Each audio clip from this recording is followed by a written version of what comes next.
Hello everyone. നമ്മൾ സ്റ്റൂഡർ എന്ന് പറഞ്ഞ ബ്രാൻഡ് വെച്ചിട്ടുള്ള സോളാർ പ്രോജക്റ്റുകൾ നമ്മൾ ചെയ്യുന്നുണ്ട്. അപ്പോൾ അതിന് വേണ്ടി ഡിസൈൻ ചെയ്തിരിക്കുന്ന DV ബോക്സുകളാണ് ഈ കാണുന്നതെല്ലാം. സ്റ്റൂഡർ എന്ന് പറഞ്ഞൊരു സ്വിസ് മെയ്ഡ് ബ്രാൻഡാണ്. അതിൻ്റെ ഇൻവെർട്ടറുകൾ നമ്മളിപ്പോൾ യൂസ് ചെയ്യുന്നത് XTM 4000 എന്ന് പറഞ്ഞൊരു ഇൻവെർട്ടറാണ്. അത് 2007 തൊട്ട് മാർക്കറ്റിൽ അവൈലബിൾ ആണ്. ഇത് വെച്ച് ഇഷ്ടംപോലെ പ്രോജക്റ്റുകൾ ഇന്ത്യയിൽ തന്നെ പല സ്ഥലങ്ങളിലായിട്ട് ചെയ്തിട്ടുണ്ട്. ഈ ഇൻവെർട്ടറിന് 2021 കുറച്ച് അപ്ഡേഷൻസ്, ഫിസിക്കൽ അപ്ഡേഷൻ ആണെങ്കിലും സോഫ്റ്റ്വെയർ അപ്ഡേഷൻസ് ഒക്കെ വന്നിട്ടുണ്ടായിരുന്നു. അപ്പം നമ്മൾ സ്റ്റൂഡറിൻ്റെ സർട്ടിഫൈഡ് ഇൻറ്റഗ്രേറ്റേഴ്സ് ആണ്. അപ്പോൾ ഇത് ഈ സ്റ്റൂഡർ വെച്ചുള്ള പ്രോജക്റ്റുകൾ ചെയ്യുമ്പോൾ അവർ പറയുന്ന സ്പെസിഫിക്കേഷനുള്ള മെറ്റീരിയൽസ് വെച്ചിട്ട് വേണം നമ്മൾ എന്താ റേറ്റിംഗ് ഉള്ള മെറ്റീരിയൽസ് വെച്ചിട്ട് വേണം ഇൻസ്റ്റലേഷൻ ചെയ്യാൻ. അപ്പം ഈ കാണുന്ന DVകളെല്ലാം നമ്മൾ അതിനു വേണ്ടി റേറ്റിംഗ് അനുസരിച്ചിട്ട് ഓർഡർ ചെയ്ത് വെച്ചിരിക്കുന്ന DVകളാണ്. ഈ ഓരോ DVകളും എന്താണെന്നുള്ള കാര്യം ഞാൻ എക്സ്പ്ലെയിൻ ചെയ്തു തരാം. ഓക്കെ, ഇപ്പം നമുക്ക് 5 kW സിസ്റ്റത്തിൽ നമ്മൾ സ്റ്റൂഡൻറ്റിൻ്റെ പ്രോജക്റ്റ് ചെയ്യുമ്പോൾ 5 kW പാനലും 4000 VA ഒരു ഇൻവെർട്ടറും പിന്നെ 5 kWh ലിഥിയം ബാറ്ററിയും വെച്ചിട്ടാണ് നമ്മൾ ചെയ്യുന്നത്. അപ്പോൾ അതിനകത്ത് 5 kW പാനല് ഒരു ചാർജ് കൺട്രോളർ VT80 എന്ന് പറഞ്ഞ ചാർജ് കൺട്രോളറിലോട്ട് കണക്ട് ചെയ്തിട്ടാണ് യൂസ് ചെയ്യുന്നത്. അപ്പോൾ അതിനുവേണ്ടി നമ്മൾ ചാർജ് കൺട്രോളർ സോളാർ പാനലിൽ നിന്ന് വയർ നമ്മൾ ചാർജ് കൺട്രോളറിലോട്ട് കണക്ട് ചെയ്യാൻ വേണ്ടി ഒരു AJB എന്ന് പറഞ്ഞ ഈ ഒരു ബോക്സ് നമ്മൾ യൂസ് ചെയ്യുന്നുണ്ട്. ഈ ഒരു AJB ബോക്സിൽ നിന്ന് പിന്നെ നമുക്ക് അത് നേരെ പോയിട്ട് ഒരു ഫ്യൂസ് ബോക്സിലോട്ട് പോകും. ആ ഫ്യൂസ് ബോക്സിൽ നിന്നാണ് പിന്നെ നമുക്ക് ബാറ്ററിയിലോട്ടും കാര്യങ്ങളോട്ടും കണക്ഷൻ പോകുന്നത്. അതിപ്പം 5 kW വേണ്ടിയുള്ള ബോക്സുകളാണ് ഈ 3 ബോക്സുകളും. അപ്പം ഇത് നമുക്ക് ഒരു AJB ആവശ്യമുണ്ട് അതിനകത്ത്. പിന്നെ അതുപോലെ ഇത് ഒരു ഫ്യൂസ് ബോക്സ് ആവശ്യമുണ്ട്. പിന്നെ നമ്മൾ ഇത് ഒരു സ്പെഷ്യൽ AC/DV നമ്മൾ അതിനകത്ത് യൂസ് ചെയ്യുന്നുണ്ട്. പിന്നെ നമുക്കിത് 12 kW സിസ്റ്റത്തിൽ നമ്മൾ യൂസ് ചെയ്യുന്നത് 15 kW പാനലാണ്. അപ്പോൾ ഇതുപോലെ തന്നെ ഇപ്പോൾ ഈ പറഞ്ഞ പോലെ തന്നെ AJB 3 നമ്മളിവിടെ യൂസ് ചെയ്യുന്നുണ്ട്. 3 AJB, അതുപോലെ തന്നെ 3 AJB യൂസ് ചെയ്യുന്നുണ്ട്. പിന്നെ ഒരു 3 phase AC/DV നമ്മൾ യൂസ് ചെയ്യുന്നുണ്ട്. നമുക്ക് 12 kW 4000 VA 3 ഇൻവെർട്ടർ ഓരോ ഫേസിലും കണക്ട് ചെയ്തിട്ടാണ് നമ്മൾ പ്രോജക്റ്റ് ചെയ്യുന്നത്. അതിനുവേണ്ടിയാണ് നമ്മൾ ഈ ഒരു സ്പെഷ്യലായിട്ട് ഡിസൈൻ ചെയ്തിരിക്കുന്ന AC/DV വെച്ചിരിക്കുന്നത്. പിന്നെ ഫ്യൂസ് ബോക്സുകൾ നമ്മളിവിടെ യൂസ് ചെയ്യുന്നുണ്ട്. ഈ ഫ്യൂസ് ബോക്സുകൾ നമ്മൾ ഇവിടെ യൂസ് ചെയ്യുന്നുണ്ട്. ഈ ഫ്യൂസ് ബോക്സുകൾ വന്നിട്ട് 200 amps വലിയ ഫ്യൂസുകളും ഉണ്ട്. അത് ഇൻവെർട്ടറുകൾ കണക്ട് ചെയ്യാൻ വേണ്ടിയാണ്. ഇവിടെ 125 amps ചെറിയ ഫ്യൂസുകളുണ്ട്. അത് ചാർജ് കൺട്രോളർ കണക്ട് ചെയ്യാൻ വേണ്ടിയാണ്.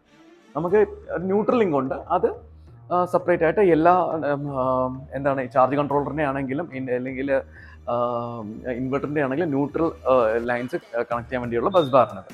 ഇനി ഇതിപ്പോൾ നമുക്ക് 24 kW ചെയ്യാൻ വേണ്ടിയുള്ള ബോക്സുകളാണ്. അതുപോലെ തന്നെ അപ്പോൾ അതിനകത്താണെങ്കിൽ ഇതുപോലത്തെ AJB 6 നമ്മൾ യൂസ് ചെയ്യുന്നുണ്ട്. 6 യൂസ് ചെയ്തിട്ട് 6 ചാർജ് കൺട്രോളർ വെച്ചിട്ടാണ് ചെയ്യുന്നത്. അതിനകത്ത് നമ്മൾ ചെയ്യുമ്പോൾ 24 kW സിസ്റ്റം നമ്മൾ ചെയ്യുമ്പോൾ XTM 4000 6 ഇൻവെർട്ടറുകളാണ് യൂസ് ചെയ്യുന്നത്. അതിനകത്ത് ഓരോ ഫേസിലും 2 ഇൻവെർട്ടറുകൾ വെച്ചിട്ട് 6 ഇൻവെർട്ടറാണ് നമ്മൾ ഇൻസ്റ്റലേഷൻ ചെയ്യുന്നത്. അപ്പോൾ അതിന് വേണ്ടിയുള്ള ബോക്സുകളാണ് ഇതിനകത്ത് വരുന്നത്. അപ്പോൾ ഇതിനകത്ത് ഒരു സ്പെഷ്യലായിട്ടുള്ള ഒരു AC/DV വരുന്നുണ്ട്. ഈ ഇൻവെർട്ടറുകളെല്ലാം പാരൽ ചെയ്യാൻ വേണ്ടിയിട്ടുള്ളത്. അതിനകത്ത് ഇത് കുറേ സംഭവങ്ങളുണ്ട്. 2 ഇൻവെർട്ടറുകൾ കണക്ട് ചെയ്തിട്ട് ചെയ്യാനുള്ള സംഭവങ്ങളെല്ലാം ഇതിനകത്ത് വരുന്നുണ്ട്. അതിൻ്റെ ഇൻപുട്ടും ഔട്ട്പുട്ടും നമ്മൾ അതിൻ്റെ SPDയും കാര്യങ്ങളൊക്കെ വെച്ചിട്ടാണ് ഈ ചെയ്യുന്നത്. അതിനകത്ത് MCB ബ്രേക്കേഴ്സും കാര്യങ്ങളൊക്കെ വരുന്നുണ്ട്. പിന്നെ അവിടെ ചാർജ് കൺട്രോളർ വെച്ചിരിക്കുന്ന ഇതാണ് ചാർജ് കൺട്രോളർ കണക്ട് ചെയ്യാൻ വേണ്ടിയുള്ള ഫ്യൂസ് ബോക്സ് ആണ് അതിൽ വരുന്നത്. ഇത് ഇത്രയും വലിയ ഇതായതുകൊണ്ട് ഇതിനകത്ത് നോക്കി കഴിഞ്ഞാൽ റേറ്റിംഗ് കൂടിയ ഫ്യൂസസ് ആണ് നമുക്ക് ഇതിനകത്ത് 2 ഇൻവെർട്ടറുകൾ വരുന്നത്. 315 ഫ്യൂസാണ് ഇതിനകത്ത് വെച്ചിരിക്കുന്നത്. അപ്പോൾ 2 ഇൻവെർട്ടർ കണക്ട് ചെയ്യുന്നതുകൊണ്ട് 315 amps ആണ് ഇത് വരുന്നത്. അപ്പോൾ ഇത് രണ്ടും കൂടെ ഒരുമിച്ച് വരാത്തതുകൊണ്ട് നമ്മൾ 2 ബോക്സിലാണ് വെച്ചിരിക്കുന്നത്. ഇത് 12 kW നമ്മൾ 2 ഈ ഫ്യൂസ് ബോക്സിലെല്ലാം കൂടെ ഒരുമിച്ചാണ് വെച്ചിരിക്കുന്നത്.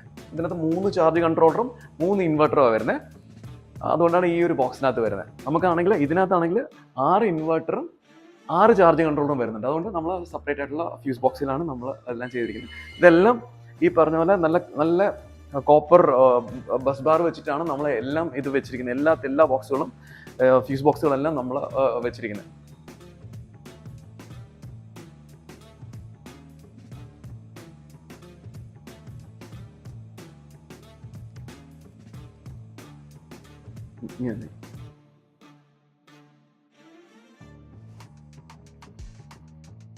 അപ്പോൾ ഇതാണ് നമ്മുടെ 5 കിലോ വാട്ടിൻ്റെ ഇതാണ് ഫ്യൂസ് ബോക്സ് ആണ്. അപ്പോൾ ഇതിനകത്ത് ഒരു ഇൻവെർട്ടർ ആണ് വരുന്നത്. ഒരു ഇൻവെർട്ടർ വരുമ്പോഴത്തേക്ക് ഇത് 200 ആംസിൻ്റെ ഒരു ഫ്യൂസ് ഉള്ളതിനകത്ത് ഇത് നമുക്ക് ഇൻവെർട്ടറിൻ്റെ ഇത് ബാറ്ററി കണക്ട് ചെയ്യും.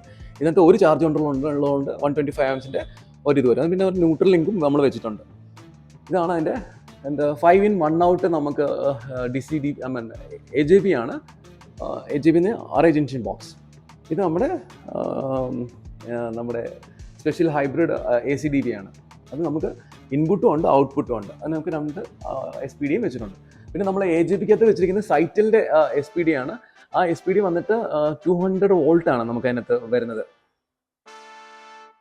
ഇത് 12 കിലോ വാട്ടിൻ്റെ ആണ്. 12 കിലോ വാട്ടിൻ്റെ വരുമ്പോഴത്തേക്ക് ഫ്യൂസ് ബോക്സ് എങ്ങനെയാണ് വലിയ ഇപ്പോൾ റാപ്പ് ചെയ്തേക്കുക. നമ്മളത് കഴിഞ്ഞിട്ട് ഇൻസ്റ്റലേഷൻ ചെയ്യുന്ന സമയത്ത് എല്ലാം കാണിച്ചു തരാം. എല്ലാം അഴിക്കുമ്പോൾ കുറച്ചുകൂടെ വൃത്തിയായിട്ട് നിങ്ങൾക്ക് കാണാൻ പറ്റും. 3 ഫ്യൂസുകളുണ്ട്. വലിയ 200-ൻ്റെ 3 ഫ്യൂസുകളുണ്ട്. അതുപോലെ തന്നെ ഇവിടെ 125 ആംസിൻ്റെ 3 ഫ്യൂസുകളുണ്ട്. ഇതാണ് നമ്മുടെ bus bar, copper bus bar ആണ്. ഇതാണ് നമ്മുടെ 12 കിലോ വാട്ടിൻ്റെ ACDB, സ്പെഷ്യൽ ACDB. ഇപ്പം 3 ഇൻവെർട്ടറിലാണ് കണക്ട് ചെയ്യുന്നത്. അപ്പോൾ 3 ഇൻവെർട്ടറിനുള്ള ഇൻപുട്ട് നമ്മൾ കണക്ട് ചെയ്തിട്ട് അത് നമ്മൾ 3 ഫേസ് വയറിങ് ചെയ്യുവാണ്. ഇത് നമുക്ക് 24 കിലോ വാട്ടിൻ്റെയാണ്. 24 കിലോ വാട്ടിൽ നമുക്ക് ഒരു വലിയ കോപ്പർ ബസ് ബാർ വരുന്നുണ്ട്. അതുപോലെ തന്നെ ഫ്യൂസ് ബോക്സ് വരുന്നുണ്ട്. പിന്നെ നമ്മുടെ സ്പെഷ്യൽ ഹൈബ്രിഡ് ACDB വരുന്നുണ്ട്. പിന്നെ നമ്മുടെ അടുത്ത് വരുന്ന നമ്മുടെ ചാർജ് കൺട്രോളറിന് വേണ്ടിയുള്ള ഇതാണ് ഫ്യൂസ് ബോക്സ് ആണ്. അപ്പോൾ ഇത്രയും കാര്യങ്ങളാണ്. എന്തായാലും stay tune to our channel for more updates and videos. ഈ ഇൻസ്റ്റലേഷൻ ചെയ്തിട്ട് ഈ സിസ്റ്റം എങ്ങനെയാണല്ലോ ഞങ്ങൾ സ്റ്റുഡൻറ്റ് സർട്ടിഫൈഡ് ഇൻറ്റഗ്രേറ്റേഴ്സ് ആണ്. അപ്പോൾ ഇതെല്ലാം നമ്മൾ സ്പെസിഫിക്കേഷനും റേറ്റിംഗ്സും കാര്യങ്ങളും എല്ലാം കുറേ കാര്യങ്ങൾ നോക്കിയിട്ടാണ് ഈ സിസ്റ്റങ്ങളെല്ലാം നമ്മൾ ഓർഡർ ചെയ്ത് എടുത്തിരിക്കുന്നത്. Okay, so subscribe to my channel for more videos. അപ്പം ഫോളോ ചെയ്ത് വരുന്ന ചാനൽ വീഡിയോസിനകത്ത് ഈ സിസ്റ്റങ്ങളെല്ലാം ഇൻസ്റ്റലേഷൻ ചെയ്തിട്ടുള്ള വീഡിയോസ് നിങ്ങൾക്ക് കാണാൻ പറ്റും. Okay, thank you so much for watching.